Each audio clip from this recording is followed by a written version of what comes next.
भाई देखिए साहब, अगर आप भी एक ऐसे स्टूडेंट हैं जो कम समय में पढ़ के अच्छा प्रदर्शन करना चाहते हैं तो इस वीडियो को लास्ट तक ज़रूर देखिएगा, क्योंकि आज इस वीडियो में एक ऐसे टॉपिक को टच करने वाले हैं जो आपके एग्ज़ाम पर्सपेक्टिव से बहुत इम्पोर्टेंट है। जी हाँ साहब, आज हम बात करेंगे कि स्मार्ट स्टडी और हार्ड स्टडी के बीच अंतर क्या है और आपको कौन सी स्टडी करनी चाहिए। यहाँ पे हार्ड स्टडी का मतलब ये है कि आप पढ़ तो रहे हैं 10-10 घंटे, 12-12 घंटे, लेकिन फिर आपका रिजल्ट नहीं हो पा रहा। और स्मार्ट स्टडी का मतलब ये है कि आप पढ़ रहे हैं 4 ही 5 घंटे, लेकिन बहुत ज़बरदस्त आपका रिजल्ट बन रहा है। तो ऐसे में अगर आपका एग्ज़ाम बहुत नज़दीक आ चुका है तो इस वीडियो को लास्ट तक ज़रूर देखिएगा। और जितने भी टॉपर स्टूडेंट होते हैं ना, वो सभी स्मार्ट स्टडी का सहारा लेते हैं, यानी कि कम समय में पढ़ाई करके और ज़बरदस्त प्रदर्शन कर पाते हैं। तो आइए अपने इस वीडियो की शुरुआत करते हैं और एक एक चीज़ को डीपली में समझते हैं कि आपको स्मार्ट स्टडी करने के लिए क्या क्या चीज़ करनी चाहिए। तीन वो ऐसी चीज़ें जो स्मार्ट स्टडी अगर आप करना चाहते हैं तो आपको आज से ही उनको अपने हैबिट्स में ढालना है। वो कुछ इस प्रकार है, जिसमें सबसे पहली चीज़ कि अपने सभी काम को डेली और नियमित रूप से करें। भाई देखिए साहब, अगर आप स्मार्ट स्टडी करना चाहते हैं तो आपका एक शेड्यूल फिक्स होना चाहिए, आपका एक समय फिक्स होना चाहिए कि कब आपको उठना है। ये नहीं कि आज 6 बजे उठा, कल 4 ही बजे उठ गए, है ना, और फिर परसों 8 बजे उठ रहे हैं। तो इसका कोई मतलब नहीं है। अगर टाइमिंग फिक्स नहीं रहेगा ना साहब, तो आप अपने काम को नियमित रूप से रोजाना अच्छे से परफॉर्म नहीं कर पाएंगे। पता चला जिस दिन 8 बजे उठे उस दिन कुछ करने का मन ही नहीं कर रहा, जिस दिन 4 बजे उठ गए उस दिन ज़्यादा पढ़ लिया। तो ये एक गलत तरीका है। आपको एक टाइम फिक्स करना है कि भाई मुझे 6 बजे उठना है तो उठना है। एग्ज़ाम टाइम तक तो मुझे डिसिप्लिन में रहना है ना। अगर मुझे अच्छा प्रदर्शन करना है, स्मार्ट स्टडी करना है, तो कुछ त्याग तो करना पड़ेगा। तो इसलिए एक टाइमिंग निर्धारित कीजिए कि 6 बजे उठना है, कि 5 बजे उठना है, कि 4 बजे उठना है। ठीक है, ये चीज़ आपने निर्धारित कर लिया।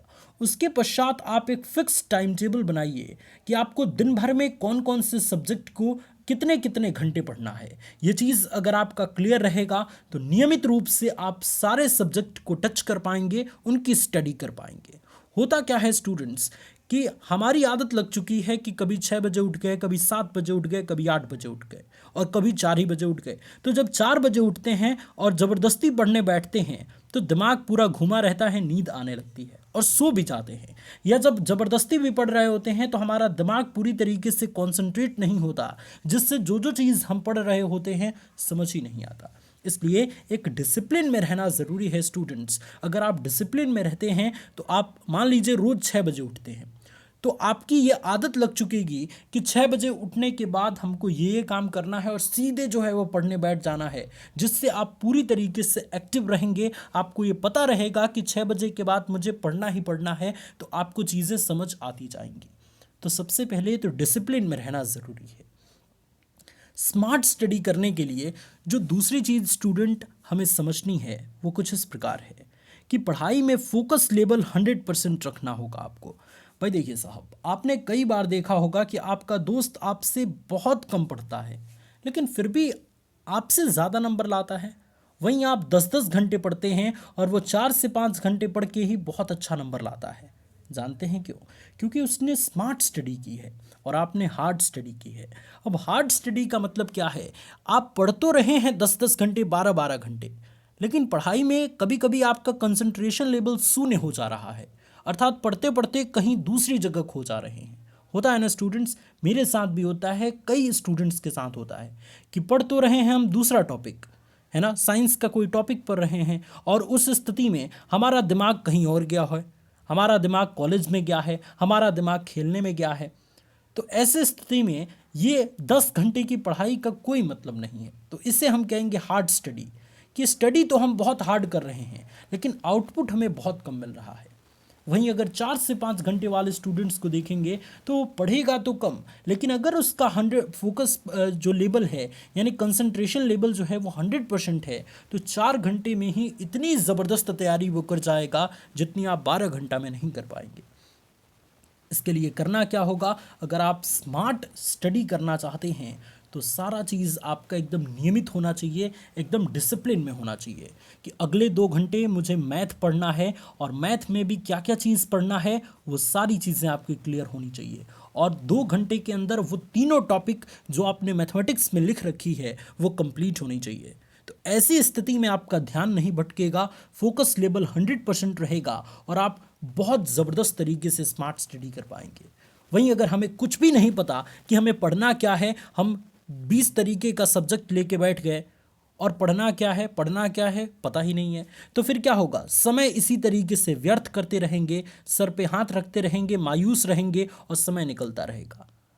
समय कभी रुकता नहीं है दोस्त। वो आपके लिए नहीं रुकेगा कि आपको जब आइडिया आएगा तब से मैं चलना प्रारंभ करूंगा। जी नहीं साहब, वो कॉन्टिन्यूअस चलता रहता है। ऐसे में आपको उसके साथ अपने आप को बहुत अच्छे तरीके से सजाना है, अपने आप को बहुत अच्छे से तरीके से ट्रेन करना है, जैसे स्मार्ट स्टडी में ये लड़की कर रही है। स्मार्ट स्टडी करते वक्त आपको जो टॉपिक पढ़ रहे हैं उसके अलावा और कोई ख्याल नहीं आनी चाहिए। अगर आप कोई टॉपिक पढ़ रहे हैं तो उस टॉपिक से रिलेटेड चीज़ें अगर आपको अपने दिमाग में अच्छे से फिट करना है तो ज़रूरी है कि पढ़ाई में कंसंट्रेशन लेवल आपका बहुत अच्छा होना चाहिए, वरना सारा का सारा ऊपर से चला जाएगा, कोई मतलब नहीं बैठेगा। स्मार्ट स्टडी करने के लिए जो तीसरी चीज़ स्टूडेंट आपको हमेशा ध्यान रखनी है वो कुछ इस प्रकार है कि अच्छी नींद लीजिए और अपना काम, अपना रोज का टाइम टेबल बहुत अच्छे से तरीके से पूरा रखिए। देखिए साहब, अगर आपको स्मार्ट स्टडी करना है या बहुत अच्छी तरीके से तैयारी करनी है तो प्रॉपर स्लीपिंग भी बहुत ज़रूरी है। कम से कम जो है वो 6 से 7 घंटे की नींद आप ज़रूर लें। इस पूरे प्रोसेस में आपका दिमाग पूरी तरीके से चार्ज हो जाएगा फिर से एक्टिव होने के लिए। और एक बार अगर दिमाग चार्ज हो जाता है तो कम से कम 10 घंटे 12 घंटे कंटिन्यूअस एनर्जी के साथ काम करता है। ऐसे में स्टूडेंट्स अपने दिमाग को रेस्ट देना भी ज़रूरी है। मैं जानता हूँ इस टाइम एग्ज़ाम का प्रेशर बहुत ज़्यादा है, लेकिन कम से कम 6 से 7 घंटे आप ज़रूर सोइए, जिससे आपका दिमाग पूरी तरीके से चार्ज हो पाए और जब भी आप पढ़ने जाएं ज़्यादा से ज़्यादा चीज़ें आपके दिमाग में फिट हो सकें। वहीं अगर आप अच्छी नींद नहीं लेते हैं तो दिमाग पूरी तरीके से थका होता है, जो चीज़ और एक्स्ट्रा आप डाल रहे होते हैं अपने दिमाग में वो अच्छे तरीके से फिट नहीं हो पाता। इसलिए अच्छी नींद लेना ज़रूरी है और रोज़ का अपना टाइम टेबल अच्छे तरीके से पूरा करना ज़रूरी है। रोज़ अपने लिए एक छोटा सा टाइम टेबल बनाइए जिसमें सारे सब्जेक्ट को कवर कीजिए, उसमें क्या क्या पढ़ना है उसको भी लिखिए और डिसिप्लिन के साथ नियमित रूप से एक एक टॉपिक को कंफर्म करते हुए चलिए, क्लियर करते हुए चलिए। तो इस तरीके से अगर आप स्मार्ट स्टडी करेंगे तो कम समय में ही ज़्यादा चीज़ें तैयार कर पाएंगे। वहीं अगर आप हार्ड स्टडी पे फोकस करते हैं तो पढ़ेंगे तो 10-10 घंटे 12-12 घंटे, लेकिन रिजल्ट नहीं हो पाएगा साहब, मात्र 65% आप हासिल कर पाएंगे। वहीं अगर आप एक टॉपर स्टूडेंट्स की तरह ट्रीट करते हैं, टॉपर स्टूडेंट्स की तरह रणनीति लगाते हैं यानी कि दिमाग लगाते हैं, तो पढ़ेंगे तो आप डेली 4 से 5 घंटा, लेकिन इसमें आपका इतना ज़बरदस्त कंसंट्रेशन लेवल रहेगा, इतना अच्छा फोकस लेवल रहेगा कि इतने घंटे ही पढ़ाई करके आप 99.9% स्कोर हासिल कर पाएंगे। जैसे कि आप टॉपर्स के इंटरव्यू में देखते हैं, उनका सारा चीज़ क्लियर रहता है कि दिन भर में मुझे कौन कौन से सब्जेक्ट पढ़ने हैं, उसमें क्या क्या पढ़ना है।